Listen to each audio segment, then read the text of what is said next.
আমি অতটা ভালো অ্যাক্টর নই আসলে।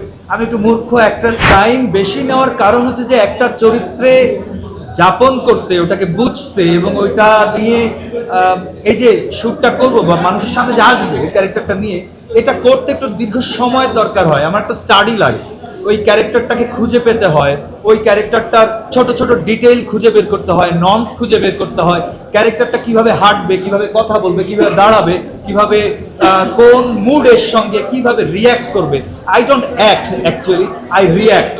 সো ওই রিয়াকশনগুলোকে খোঁজার জন্য, ওই ক্যারেক্টারটার স্ট্রাকচার দাঁড় করানোর জন্য আমার সময় লাগে। আমাকে একটু গবেষণা করতে হয় ওটা নিয়ে, নিজের মধ্যে নিজের সাথে অনেক বোঝাপড়া করতে হয়। অনেক সময় এমনও গেছে যে আসলে আমার নিজের সঙ্গে এই চরিত্রটার আলাদা কি কি আছে আর কি কি আমার নিজের সঙ্গে এই চরিত্রের মিল আছে, সেই মিল অমিলগুলো খুঁজে বের করে তারপরে হয়তো বা এই চরিত্রটার পোর্ট্রেয়ালটা আসতে হয়। এবং finally director's vision is the main thing what we do on screen.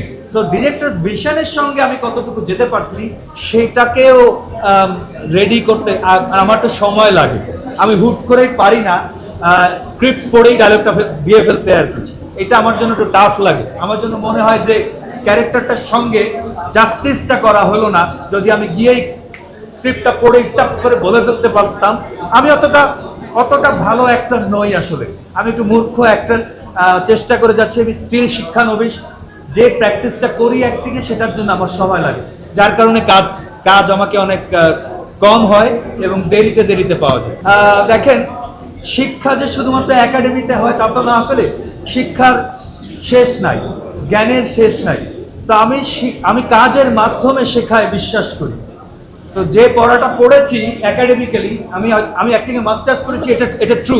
কিন্তু ওখানে তো বইয়ে পড়া আর প্র্যাকটিক্যালি থিয়েটারে শেখা, কিন্তু স্ক্রিনে এটা আকাশ আর পাতালের পার্থক্য। সেই পার্থক্যটাকে রপ্ত করতে হলে সেটা কাজ করে করে শিখতে হয়। তো সেই জায়গায় আমি স্টিল শিখে যাচ্ছি। আমার মনে হয় আমি যতদিন বেঁচে থাকবো হয়তো বা শিখতেই চলে যাবো আর কি। লোডশেডিং কিংবা ঘরের বাইরের তীব্র গরমে ওয়ালটন রিচার্জেবল ফ্যান থাকলে থাকবে শুধু বাতাস আর বাতাস।